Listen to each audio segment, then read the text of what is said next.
सागर India राष्ट्रीय मंच छत्तीसगढ़ में पढ़ेंगे कविता। साहित्य के क्षेत्र में नित नए आयाम गढ़ रहे हैं सागर इंडिया। कविता में बिहार का प्रतिनिधित्व कर रहे हैं सागर इंडिया।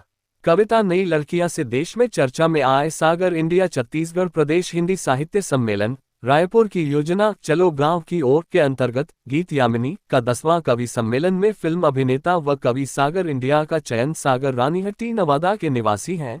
इन दिनों साहित्य के क्षेत्र में अपने पांव पसार रहे हैं। इस राष्ट्रीय कवि सम्मेलन में सागर उम्र में सबसे छोटे कवि हैं। विभिन्न राष्ट्रीय कवियों के बीच में बिहार नवादा के ये कवि अपनी कविता पाठ करेंगे। ये जिले के लिए गौरव की बात है। इस कार्यक्रम में कवि के रूप में राष्ट्रीय कवि व छत्तीसगढ़ के गौरव जीवन यदु, अभिनेत्री व कवि श्रीमती संतोष झांसी, छत्तीसगढ़ प्रदेश हिंदी साहित्य सम्मेलन के अध्यक्ष रवि श्रीवास्तव, बंधु राजेश्वर खरे, डॉक्टर प्रशांत झा, यशपाल जंघेल, रवि यादव, अनुराग तुरे, डॉक्टर महमूद अहमद, बलराम यादव और इन राष्ट्रीय कवियों के बीच में 12 फरवरी को नवादा का बेटा सागर इंडिया अपनी कविता का पाठ करेंगे।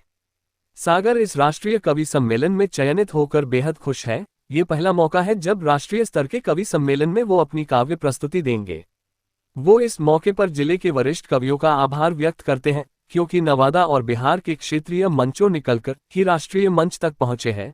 जिले के कवि नरेंद्र सिंह, शंभू विश्वकर्मा, मिथिलेश सिंह, ओंकार सिंह, गोपाल निर्दोष एवं बिहार के राष्ट्रीय कवि आलोक धावा, अरुण कमल आदि कवि का धन्यवाद व्यक्त करते हैं। इन सबके हौसले और मार्गदर्शन का ही ये नतीजा कि वो राज्य से बाहर निकलकर राष्ट्रीय स्तर पर अपनी कविता प्रस्तुत करने जा रहे हैं।